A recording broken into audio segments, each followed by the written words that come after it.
আমাদের মতো মধ্যবিত্ত ঘরের বউদেরকে হাতের জমানো টাকা ফাঁকা করে লাখ লাখ টাকার স্বপ্ন শখ এগুলো তো পূরণ করা চলে না। একটা বছর হতে গেল জানো তো, আগের বছর থেকে ভাবছি এসিটা কিনবো আর কিনে উঠতে পারছি না। এবছরও মনে হচ্ছে হবে না। হাতে যে জমানো টাকাটা ছিল সেটা অন্য জায়গায় যে খরচ হয়ে গেল। আমি অনলাইন থেকে কয়টা কাচের গ্লাস এইসব সেট অর্ডার দিয়েছিলাম, তো সেগুলো এখন চলে এসছে। কটা তোমাদেরকে দেখালাম আর কটা দেখাচ্ছি, আর পেছনে একজন নাচ করতে ব্যস্ত। তো তার আরেকটা কটা সেট এসছে, তোমাদেরকে দেখাই জিনিসটা কেমন এসছে না এসছে।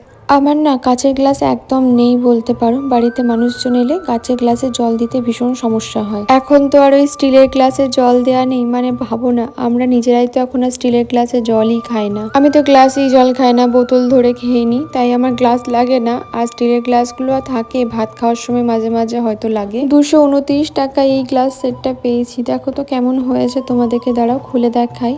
জানো তো, ঠিক 1 বছর আগে আমি একটা গ্লাসের সেট নিয়েছিলাম, তার মধ্যে প্রীতম দুটো ভেঙে ফেলেছে। যদিও বা ওর দোষ দিলেও হবে না, গ্লাসের না কোয়ালিটিটা একদম ভালো ছিল না, মানে মানে দাম নিয়েছিল তার মানে একদমই ভালো ছিল না।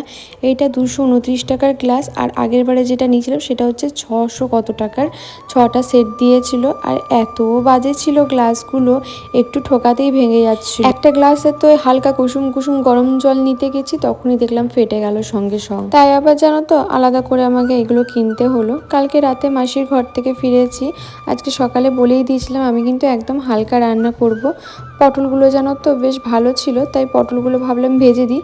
প্রথমে ভেবেছিলাম পটল দিয়ে মাছের ঝোল করব, কিন্তু প্রীতম বললো না, ভেন্ডি দিয়ে মাছের ঝোল কর। ও না ভেন্ডি দিয়ে মাছের ঝোলটা খুব ভালোবাসে, মানে আমারও বেশ ভালোই লাগে। কিন্তু তার আগেই জানো তো আমি এতগুলো পটল কেটে ফেলেছিলাম। এবার এই পটলগুলো আমি কি করব, ফ্রিজে রেখে দিলেও রেখে দেওয়া যেত, কিন্তু আমি না এই কাটা পটলগুলোর মধ্যে না নুন হলুদ সবকিছু মাখিয়ে ফেলেছিলাম। তো তারপর দেখলাম যে থাক বাবা ভেজে দিই, ভাজা হয়ে গেলে খেয়েও নেবে। প্রীতম না বাড়িতে একদম এঁচোড় আনছে না, আর আমার এঁচোড় খেতে এত ভালো লাগে চিংড়ি মাছ দিয়ে, কিন্তু চিংড়ি মাছ এঁচোড় কোনোটাই আমাকে এনে দিচ্ছে না। এই রবিবার ভেবেছি কি বলতো, আমি না একটু বাজার যাব, মাছ নিয়ে আসবো আর এঁচোড়টাও নিয়ে আসবো। জানো তো আমি ঠিক আগের বছর থেকে টাকাটা জমাচ্ছিলাম যে এসিটা নেবই নেব, কারণ এসিটা না নিলে হবে না। অর্করও গায়ে প্রচুর তাপ লাগে, আর আমার তো আছেই প্রবলেম। তো অর্কর না ধাতটা পুরো আমার মতনই হয়েছে। তোমরা অনেক আগের থেকে জানো যে ওকে না এই গরম টাইমটাতে একটু ঠান্ডা ঘরের মধ্যে না রাখলে সত্যি প্রবলেম হয়। যদি ঘরগুলো ঠান্ডা হতো এতটা চাপ লাগতো না, কিন্তু যেহেতু আমাদের ঘরগুলো একদমই ঠান্ডা না, গরম হয়ে যায়, তো সেই কারণে আমার বেশ সমস্যা হয়। এই যে আমি ফ্যানটা অফ করে তোমাদেরকে ভয়েস দিচ্ছি, আমি কিন্তু প্রচুর ঘামছি। একটাই শখ পূরণ করতে চেয়েছিলাম, কিন্তু সেটাও এবছর আর হলো না, সেই পরের বছর অবধি ফেলে রাখতে হবে মনে হচ্ছে। ইনস্টলমেন্টেও নেওয়া যায়, কিন্তু কি বলতো ইনস্টলমেন্টে প্রীতমও খুব একটা নিতে পছন্দ করে না, আর আমিও খুব একটা পছন্দ করি না, কেননা ওরা না ঠিক টাকাটা না বাউন্স খাইয়ে দেবে। আর আমি এই ভয়টার জন্যই জানো তো মানে ইনস্টলমেন্টে কোনো জিনিস ভয়ে নিতে পারি না। এখানে না আমি সেরকম কিছুই দিইনি, একটু পেঁয়াজ বাটা দিয়েছি, মানে পেঁয়াজটা একটু আদা জিরে একটু লঙ্কা একটু ধনে এইসব দিয়েই বাটাটা করেছি। তেলের উপর 5 ফোড়ন দিয়ে মশলাটাকে দিলাম, একদম পাতলা করে ঝোল করব, একদম কোনো রিচ করব না, আজকে হালকাই খাবার করব। এখানে একটু নুন দিয়ে দিলাম, আর একটু আলুটাকে প্রথমে কষিয়ে নেবো, তারপরে ভেন্ডিটা দিয়ে মাছটা দিয়ে ফুটিয়ে নেবো। মাছটাও একদম টাটকা ছিল, এত সুন্দর ঝোলটা হয়েছিল। এবারে মাছটা প্রীতম খুব ভালো কিনে নিয়ে এসছে জানো তো, মানে অনেক দিন পর না তাজা মাছ খাওয়া হলো বলতে পারো। এই যে ভেন্ডি আলুটা দিয়ে একটু হালকা কষিয়ে নেবো, তারপরে জল দিয়ে মাছগুলো দিয়ে একটু ফুটিয়ে নেব, আর উপর থেকে একটু ভাজা মশলা যেটা আমার বাড়িতে বানানো থাকে সেই মশলাটা দিয়েই কিন্তু আমি নামিয়ে নেবো। আর তোমরা না সবসময় আমাকে দেখবে এরকম করে গরম জল ব্যবহার করতে, গরম জল দিয়ে রান্না করলে রান্নাটাও তাড়াতাড়ি হয়, আর তারপরে কি জানো তো রান্নার একটা আলাদা রকম টেস্টও লাগে কিন্তু। তো এই যে মাছটা দিয়ে দিলাম, আমার হয়েই গেছে। এবার 1 ফুট দিয়ে একটু মাছটা নরম হয়ে গেলে, মানে বেশিক্ষণ আর ফোটাবো না, আর মাছটা যদি বেশিক্ষণ দিয়ে ফোটাও ভালোও লাগে খেতে কিন্তু। এই যে আমার ঘরে দেখো লঙ্কার গাছে, মানে এগুলোকে না হ্যালেপিনো না জেলেপিনো লঙ্কা বলে, সেই লঙ্কাটাকে আমি তুলে নিচ্ছি। অনেকগুলো লঙ্কা দিল জানো।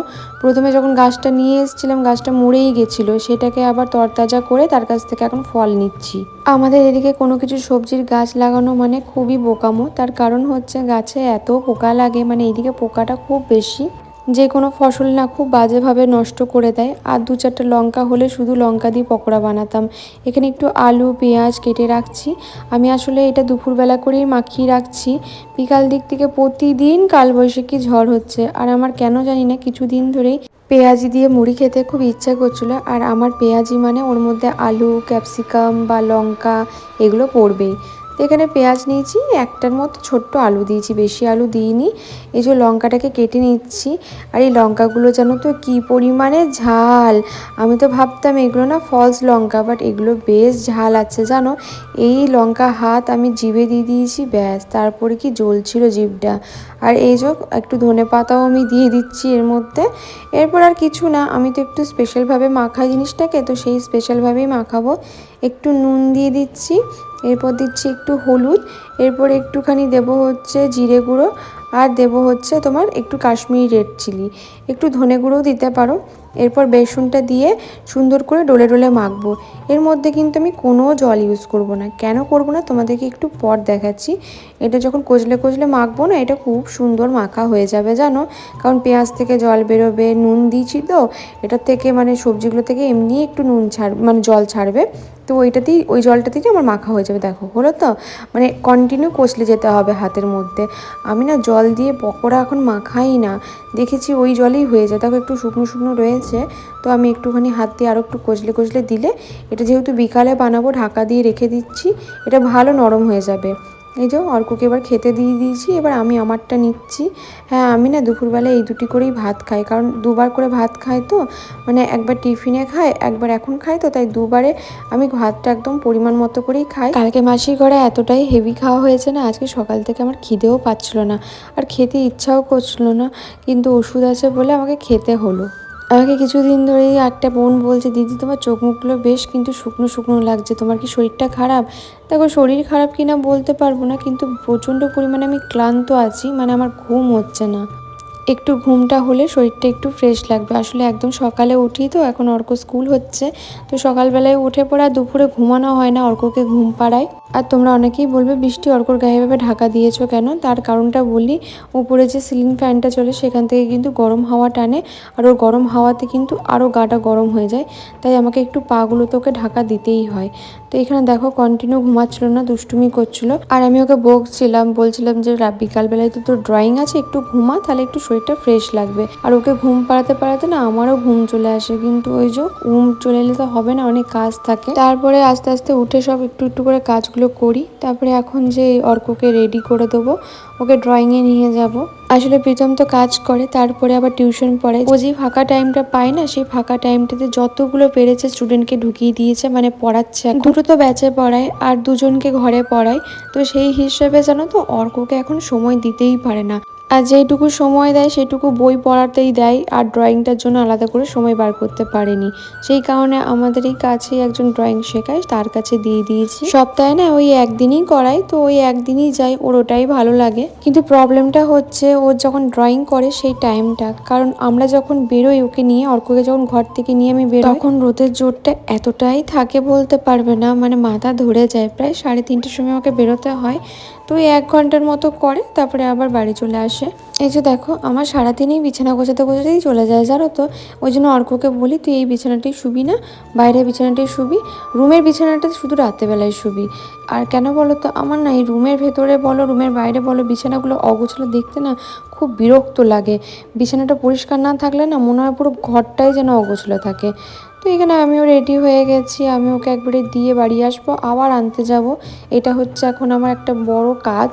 আগে তো কলকাতায় ড্রয়িং শিখতো, সপ্তাহে 2 দিন ছিল, মানে রেস্ট বলে আমি কোনোদিনই পেতাম না। মাঝে মাঝে না সত্যি ভাবি জানো, একা হাতে তখন সব দিকটা সামলাতাম, অর্ককে দেখতাম, সংসারে কাজ করতাম, কোনোদিন ক্লান্ত হয়ে পড়িনি বলবো না, পড়লেও কখনো কাউকে বলিনি যে আমি আর পারছি না, তোমরা কেউ আমার দায়িত্ব নাও, এই কথাটা আমি কখনোই কাউকে বলিনি। কিন্তু এখন সেই মানুষগুলোকে মাঝে মাঝে ভেবে দেখি যে তারা আমাকে এমন এমন কথা শোনায় না, মাঝে মাঝে খুব রাগ হয়, মনে হয় বলি, তারপরে ভাবি ছাড়, কথা দিয়েই কথা বাড়বে, আর ভালো লাগে না। এলাম ড্রয়িংয়ে, আর আমার চোখ মুখগুলো দেখলেই বুঝতে পারবে যে কি পরিমাণে ক্লান্তি আছে চোখ মুখে। আমার ভালো লাগছে না, মানে আমার একটা খুব টানা ঘুমের দরকার আছে। ভোর 4টে 5টা করে ঘুম ভাঙছে, দুপুরেও ঘুমাতে পারছি না, প্লাস রাতেও শুতে একটু দেরি হয়ে যাচ্ছে, দিয়ে না মানে চোখে মুখে একটা ক্লান্তির ছাপ রয়ে যাচ্ছে। আমার খুব ঘুমের দরকার, তো ওকে তো দিয়ে এসেছি ড্রয়িংয়ে। এখন আমি না একটুখানি ওই মেখে রেখেছিলাম না, একটু পকোড়াটা ভেজে নিই, আমারও খিদে খিদে পাচ্ছে, 12টার সময় ভাত খাওয়া হয়ে যাচ্ছে, 12টা 12:30 করে দিয়ে না আমার খিদে পেয়ে যাচ্ছে। দেখো এই স্ট্যান্ড দিয়ে আমি ভিডিও বানাই। অনেকে জিজ্ঞেস করছে দিদি কী স্ট্যান্ড দিয়ে ভিডিও। এইটা হচ্ছে তোমার ওই ফেস ট্র্যাকিং করে, এটা পুরো ঘুরে, জানো তো, এটা পুরো ঘুরবে। এই এখানে অন করা যায়, এই যে জিনিসটা এত ভালো না, মানে যেই দিকে ঘোরাতে চাইবে, মানে আমাকে যেদিকে দেখবে এত ও সেই দিকেই ঘুরবে। দেখো এটা কিন্তু এইদিকে ছিল, এটা ঘুরে গেল কোথায়, দেখলে তো?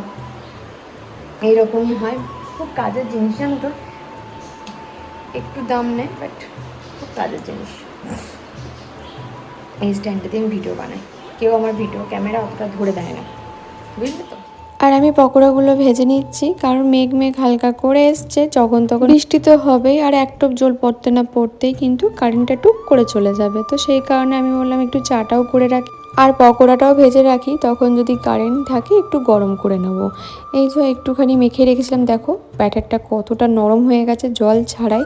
জানো তো, আমার যখনই পকোড়া টকোড়া কিছু খেতে ইচ্ছা করে তখনই কিন্তু আমি এইভাবে আগের থেকে মাখিয়ে রাখি, এতে না পকোড়াটা খেতে খুব ভালো লাগে। তো এখানে একটু বড় বড় করেই করছিলাম, আর কিছুটা রেখে দেবো, প্রীতম আসলে প্রীতমকে করে দেবো। প্রীতমের আজকে আসতে অনেকটাই রাত হবে, তাই ভাতের সাথেই মনে হয় এগুলো খেতে হবে ওকে। আমি আর অর্কনা চাতক পাখির মতো বসে থাকি, যেই সন্ধ্যেটা হয় যে প্রীতম কতক্ষণে বাড়ি আসবে। কিন্তু কি আর করা যাবে, সংসারের দায়িত্ব পালন করতে গেলে টাকা পয়সা তো লাগবে, ঘরে বসে বসে তো টাকা উপার্জন করা যাবে না, তার জন্য পরিশ্রম করতে হবে। আর ওর দিক থেকে 100% দেওয়ার চেষ্টা করে, আমার দিক থেকে আমি জানি না কতটা দিতে পারি, কিন্তু ও ওর দিক থেকে 100%ই দেয়। এই যে মানে আমি যেটা খাবো সেটা এখন ভেজে নিলাম, প্রীতমেরটা কিন্তু এখন ভাজবো না, প্রীতমেরটা পরে ভাজবো। আর অর্ককে তো এইসব তেলে ভাজা দিই না আমি খুব একটা, যদি খেতে চাই তখন মুড়ি মাখার সাথে একটু দেবো। আসলে অর্ককে এখন আমি ম্যাগিও দিই না, কিন্তু আজকে আবার স্কুল থেকে এসেই আমাকে বলেছে, মা আমাকে কিন্তু আজকে একটু ম্যাগি বানিয়ে দিও। আসলে ও খুব একটা আবদার করেও না যদি বা, আর ওকে যখন বলা হয় ও সেটা শোনে। এখানে পকোড়াও হয়ে গেছে, চাটাও হয়ে গেছে, আর অর্ককে নিয়ে আমি চলেও এসেছি। এখনই মনে হচ্ছিলো বৃষ্টি হবে, আর এখনই দেখো কত রোদ। তারপর আমি অর্ককে বলেছিল যেহেতু একটুখানি অল্প মতো করে ম্যাগি সেদ্ধ করে দিয়েছি, এরপর বসাবো হচ্ছে ওকে পড়তে। এটা খাওয়ার পর ওকে পড়তে বসিয়ে দেবো। আমি এখানে ম্যাগি সেদ্ধ করে দিয়েছি, আর ও ওইদিকে গাছগুলোতে একটু জল দিচ্ছে, ওটা ওর কাজ। আমি একটু আধটু অর্ককে দেখিয়ে দিই, বাকিটা কিন্তু ওর বাবা এসে তারপরে দেখায়। এখনও ওর হোমওয়ার্কগুলো করছিল, মানে ওর বাবা যে হোমওয়ার্কগুলো দিয়ে গেছিলো সেটাই করছিল। তো চলো আজকের ভিডিওটা একদম ছোট্ট করে তোমাদের সাথে শেয়ার করলাম, জানিও কেমন লাগলো। আর সবাই ভালো থেকো, সুস্থ থেকো, আর সকলকে কিন্তু ভালো রেখো। টাটা।